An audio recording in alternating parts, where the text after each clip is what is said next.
Pun anggota kelompok kami yaitu Renti Evanasari, Wahyu Dwi Prasetyo, Pedrianto Dartiko, Aisyah Amalia Alfitri, Wahyu Syaputra, dan Irfan Alfiski. Di sini kami akan melakukan pengembangan convolutional neural network untuk melakukan klasifikasi. Di sini klasifikasi terhadap dataset yang telah kami temukan dari internet menggunakan convolutional neural network. Untuk tahapan-tahapannya akan dijelaskan oleh teman saya. Baiklah, di sini saya akan menjelaskan hasil pekerjaan kelompok kami untuk tugas UAS Jaringan Syaraf Tiruan, pengembangan Convolutional Neural Network atau CNN untuk melakukan klasifikasi. Di sini kami akan melakukan klasifikasi pada dataset yang telah kami temukan di internet dengan menggunakan Convolutional Neural Network atau CNN. Tahapan pertama yang kita lakukan di sini kita mengimport model yang diperlukan untuk melakukan klasifikasi. Di sini ada TensorFlow, kemudian ada Keras dengan beberapa model yaitu layers, models, application, dan juga preprocessing. Kemudian kami juga menggunakan matplotlib.pyplot untuk memvisualisasikan data, kemudian image untuk merepresentasikan hasil training serta mengevaluasi data. Kami juga menggunakan model OS untuk mendapatkan directory dari sebuah file. Dengan menggunakan dataset sekunder berlabel yang tersedia di internet, kami diminta untuk membuat minimal 3 arsitektur CNN untuk membuat klasifikasi. Dataset yang kami gunakan ialah Vegetable Image Dataset yang tersedia di Kaggle, ialah sebagai berikut. Dataset ini terdiri dari 21.000 citra yang sudah di-split menjadi train, test, dan juga validation. Karena ketiga pembagian tersebut sudah ditetapkan, maka kita bisa langsung menload dataset dan menetapkannya pada masing-masing variabel. Di sini ada 3 variabel yang tersedia, yaitu traindir atau train directory untuk data train, testdir atau test directory untuk data test, dan juga validir atau validation directory untuk data validasi. Untuk memvalidasi data yang ada, maka kita dapat melakukan visualisasi terhadap data tersebut, beserta dengan labelnya dan juga ukurannya. Berdasarkan hasil visualisasi data yang ada, maka didapatkan bahwa dataset ini terdiri dari 15 kelas, yaitu bean, battleground, brinjal, broccoli, cabbage, capsicum, carrot, cauliflower, cucumber, papaya, potato, pumpkin, radish, dan juga tomato. Gambar pada dataset ini berukuran seragam atau uniform yaitu 224 x 224 pixels dengan format JPG. Kemudian, dataset ini dibagi dengan rincian sebagai berikut. Data train berjumlah 15.000 gambar dengan jumlah masing-masing gambar pada tiap kelasnya itu ada 1.000. Untuk data test dan juga data validation berjumlah 3.000 gambar dengan jumlah masing-masing gambar pada tiap kelasnya berjumlah 200. Untuk memvalidasi nilai tersebut, kita lakukan visualisasi pada data yang ada di tiap folder. Berdasarkan hasil visualisasi, di sini kita bisa lihat untuk distribusi data train itu terdiri dari 15 kelas, dengan jumlah gambar pada tiap kelasnya berjumlah 1.000 gambar. Lalu untuk data validasi juga berjumlah 15 kelas, dengan jumlah masing-masing gambar pada tiap kelasnya 200. Dan juga untuk data test, berjumlah 15 kelas dengan jumlah masing-masing gambar pada tiap kelasnya 200 gambar. Setelah mengetahui data pada masing-masing pembagian, kita sudah dapat melakukan preprocessing data.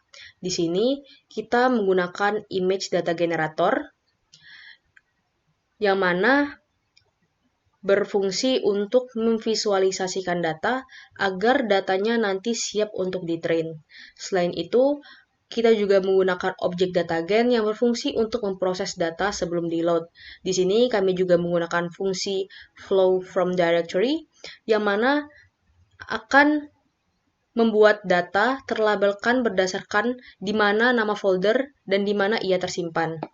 Kemudian, pada preprocessing data, tahapan pertama yang perlu dilakukan ialah di sini kita tetapkan dulu ukuran dari datanya. Di sini image size-nya adalah 224 dikali 224 pixels. Kemudian kita buat objek training. Di sini objek training kita menggunakan kode preprocessing dari Keras, image data generator. Pada image data generator training ini, kita menetapkan beberapa variasi seperti rescale yang digunakan untuk menormalisasikan dan membuat pixel pada gambar berada pada rentan 0,1 dengan cara membagi 1 dengan 255. Kemudian kita masukkan juga beberapa variasi lain seperti share, zoom, dan juga horizontal flip untuk data train.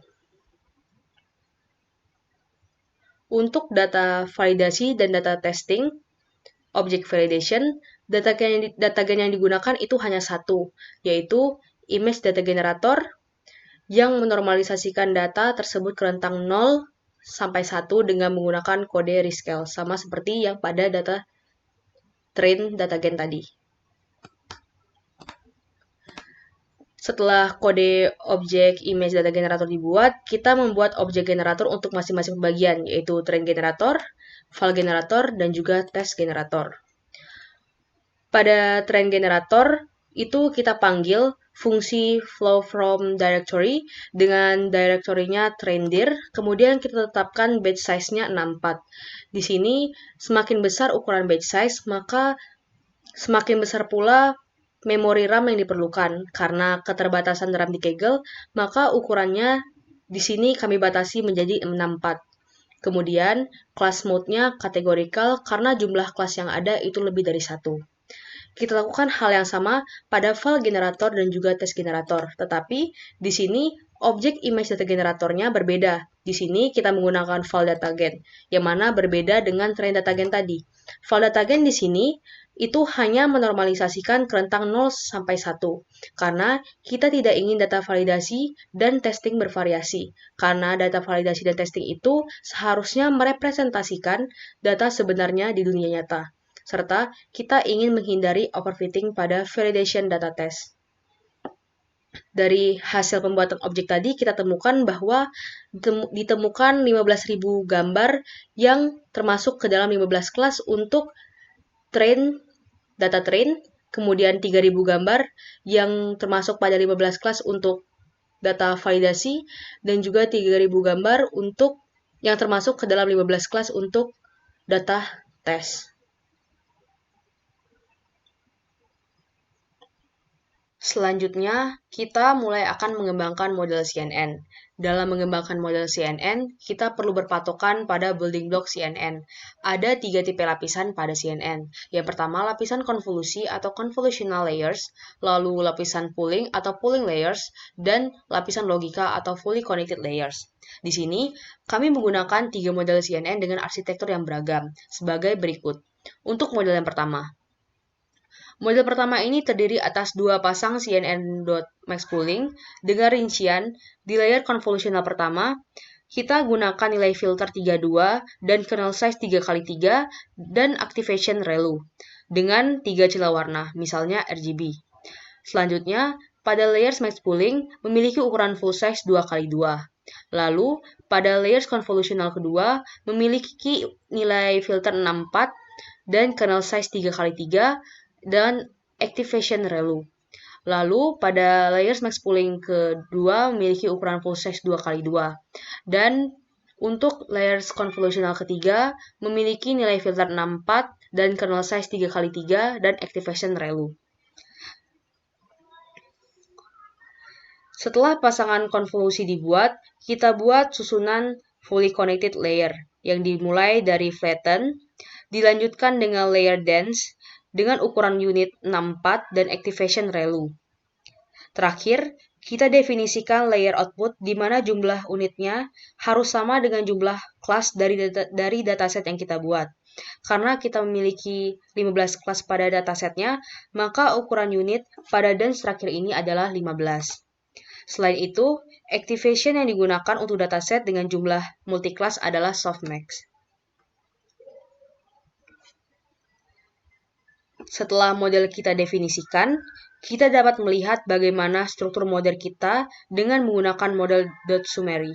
Summary-nya akan muncul di bagian bawah sini. Lalu, setelah model kita definisikan, kita compile modelnya agar modelnya itu siap untuk ditrain. Pada proses compile, ini beberapa yang kita definisikan. Misalnya, optimizer-nya Adam. Lalu kita gunakan fungsi loss dengan categorical cross entropy dan dengan matriks yang kita nilai yaitu akurasi dari modelnya. Di sini kita dapat lihat bahwa jumlah parameter yang dapat ditrain yaitu adalah 11.132.943. Saat kita melakukan training, kita tetapkan nilai-nilainya, yaitu nilai yang ditrain berdasarkan train generator. Jumlah epoch yang ditetapkan yaitu 10, steps-nya, kemudian data validasinya, yaitu data validation generator yang sudah kita buat tadi. Lalu validation step, dan juga verbose, yaitu bagaimana kita ingin menampilkan output setelah di training.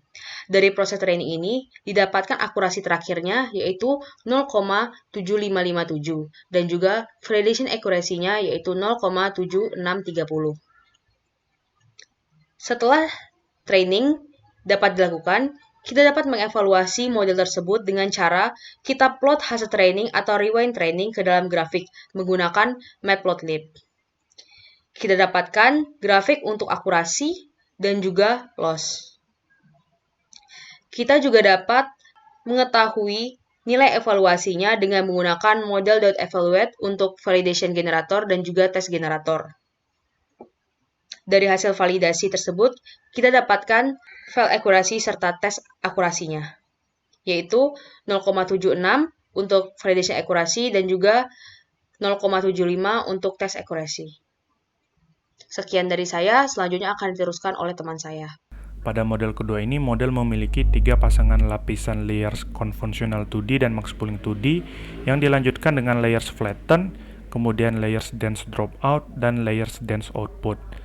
Nah, pada lapisan konvensional pertama, di sini didefinisikan konvensional 2D dengan filter 32 dan full size-nya 5x5 dengan activation ReLU dan input shape-nya adalah 224, 224 dan channel warnanya adalah 3. Kemudian di-range-kan dengan max pooling 2D yang memiliki full size-nya 2x2, dilanjutkan dengan konvensional 2D dengan filter 64, max size-nya 5x5 dan activation ReLU. Lalu max pooling 2D dengan full size-nya 2x2 dan konvensional 2D yang dimana filternya 128, full size-nya 5x5 dan activation ReLU, serta max pooling 2D dengan full size 2x2. Lanjut ke fully connected layer dengan pertama layers di flatten, kemudian layers dense dengan unit 64 dan activation ReLU, kemudian layers dropout dengan rate-nya 0,2, dan yang terakhir adalah layers output dengan jumlah unit yang sama dengan jumlah kelasnya yaitu 15 di sini. Activation-nya softmax karena ini untuk aktivasi data yang multi-class.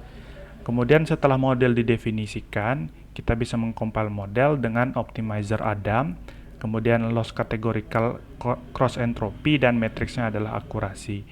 Nah, untuk parameter yang ditrain di sini berjumlah 4.978.255. Kemudian kalau modelnya di feed dengan menggunakan epoch 10 kali, maka bisa kita dapatkan di sini akurasinya sebesar 68%, atau di sini tertulis 0,6809 dan validasi akurasinya adalah 71%. Nah, kalau kita plot modelnya, maka tampak model sudah fit, namun nilainya terlalu kecil. Maka kalau kita menggunakan fungsi evaluate, kita bisa mendapatkan validasi akurasinya sebesar 71% dan tes akurasinya sebesar 71% juga. Kemudian, kita memiliki model ketiga yang juga berbeda dari model-model sebelumnya. Di sini, kita menerapkan argumen baru yaitu padding same atau 1.